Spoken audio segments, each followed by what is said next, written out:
You're posting videos, you got views, a solid reputation, maybe even 100,000 subs, but clients, still crickets. You've tried interviews, solo episodes, podcast clips, even hired an agency, but none of it's driving real business. That's because content made for everyone converts to no one.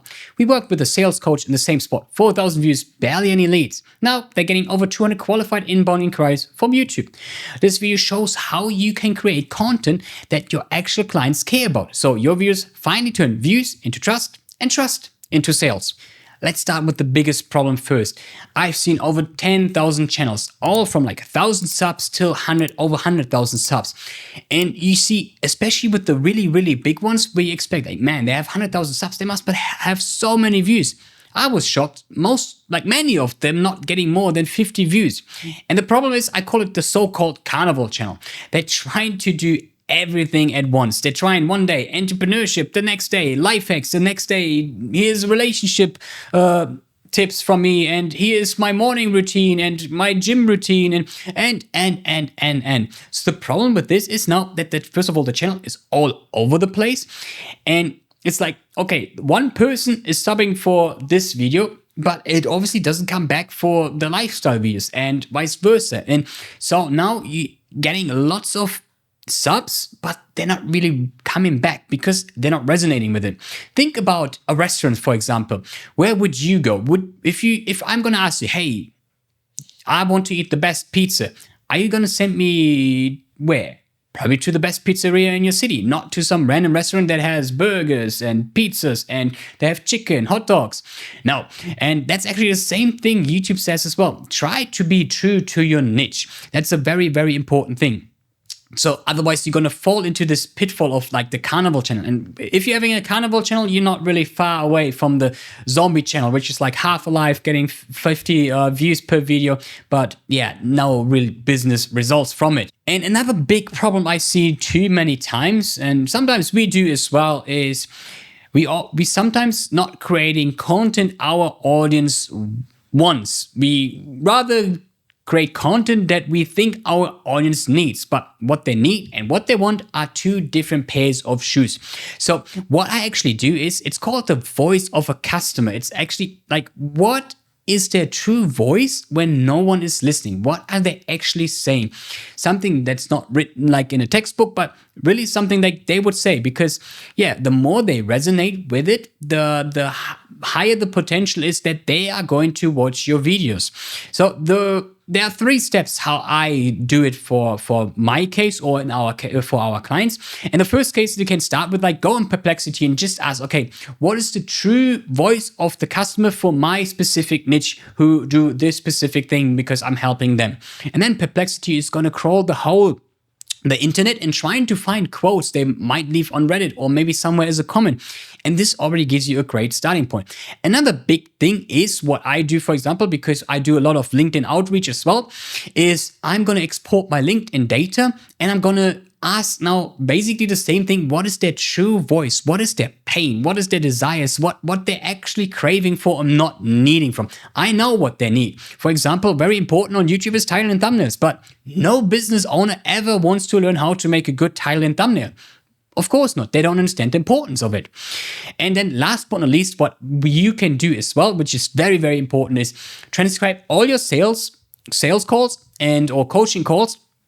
And use the same thing here. We use Notebook LM to extract then the voice of the customer of all our calls as well. You can feed up to 50 calls into Notebook LM per project, and this is going to give you then a great idea what their true idea is. And this can help you then creating all your content, because through that you can see what is they actually paying, what are their desires, and this is going to help you then getting more clicks on your video. Very important. As I said, title and thumbnail is super important, but no one wants to hear this. And this is going to help you then creating a really important title, or a really click-worthy title and thumbnail for more people actually going to care about your videos.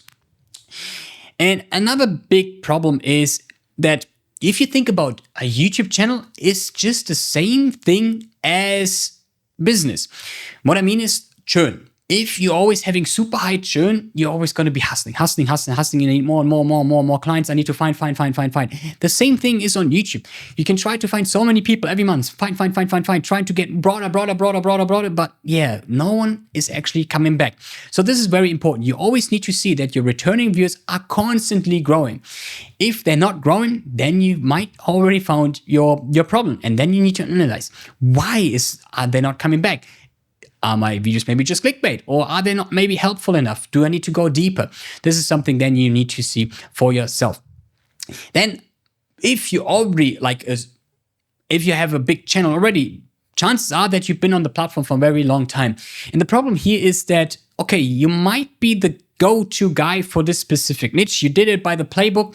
The problem is, do you know the one guy who only talks about this one topic and people are kind of getting bored? It's like, oh no, not again. Yeah, we heard the story already. Cool.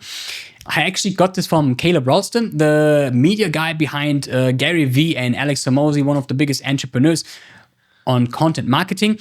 And he said, try not to be too repetitive because of this. What you can do though is you can still go like, okay, for example, Alex Hormozi, he's like, yeah, business, but you have within business, you have the models, you have the sales, you have the marketing within the business, you have strategy behind it. So you have like different content buckets. You can still apply it to your niche. Another cool thing I learned, which I really love and I need to implement as well, is he's saying like, try to sprinkle in like 20% of your personality, like your different stuff. He's not saying that you should start creating a Carnival channel, like starting talking about, hey, this is how I swing the golf club on the golf course. No, what he says, like, try to combine it. For example, he likes riding his bike with his guys, so he actually filmed on his bike, like super cool. You definitely need to check it out, and it's something I want to do as well. So people then also start building more of it, because now it's like, if you're doing the same thing, they're gonna start creating a special connection with you. He also mentioned, for example, Joe Rogan. Joe Rogan has so many different like topics.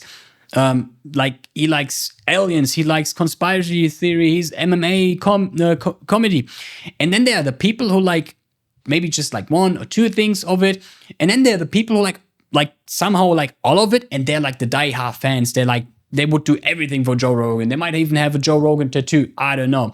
But just an example. So you still can be true to your niche to serve the right people, not to become a Carnival channel, but you're also not becoming like too boring. But at the end of the day, Alex Hormozi also says like, some people need to be more reminded than actually taught. So that's just for you, because sometimes we at a different stage when we hear the same message, it just clicks differently, because now you've seen the things a little bit different. So that makes a lot of difference as well. Another thing is, as we're talking about, sometimes you can combine these things. For example, instead of saying, hey, 5 morning habits for entrepreneurs, it's like super broad, super generic, who's really resonating with it? Try instead like, this morning routine that helped me close my first 10K client. That's actually very specific, and it's like high intent. So this can actually help you with your goal. Like if it's helping with your end goal, then it's perfect. So just a small change of the angle can actually change the whole outcome of the video.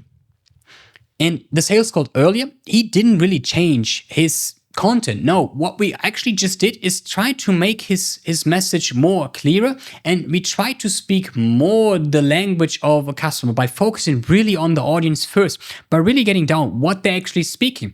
And this helped us then by even like not changing anything about the format to increase the views on his channel and to increase the conversion of his business as well. If you want results like that, where your YouTube channel actually brings in qualified leads, click the link below. Let's take a look at your channel and see how we can make that happen for you too.